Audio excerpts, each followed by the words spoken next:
Hiroshima Nagasaki দিবস উদযাপন উপলক্ষে যুদ্ধের বিরুদ্ধে স্লোগান তুলে সাইকেল র্যালির আয়োজন করল আয়োজক সংস্থা।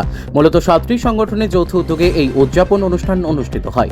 রবিবার সকালে বনগাঁ শহরে সাইকেল র্যালির মাধ্যমে অনুষ্ঠানের শুভ সূচনা হয়। বনগাঁ 1 নম্বর রেলগেট থেকে সাইকেল র্যালি শুরু হয় এবং বনগাঁ ত্রিকোণ পার্কে এসে র্যালিটি শেষ হয়।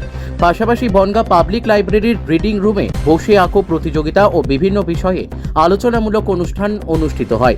মূলত যুদ্ধের বিরুদ্ধে আমরা এই স্লোগান তুলে যুদ্ধ নয় শান্তি চাই, এই আহ্বানে আজকের এই হিরোশিমা নাগাসাকি দিবস উদযাপন বলে দাবি করা হয় আয়োজক সংস্থার পক্ষ থেকে। 6 আগস্ট এবং 9 আগস্ট ছিল হিরোশিমা এবং নাগাসাকি দিবস। সেই দিবস উদযাপন উপলক্ষে আমরা বনগাঁর কিছু সংগঠন, সমবেত কণ্ঠ, বিজ্ঞান মুক্তিবাদী সংস্থা, বিজ্ঞান মনস্ক, নাস্তিক মঞ্চ, বনগাঁ সায়েন্স ক্লাব, লোকায়ত, এই কিছু সংগঠন, এই সমস্ত সংগঠন মিলে আমরা যুদ্ধের বিরুদ্ধে কর্মসূচি নিয়েছি।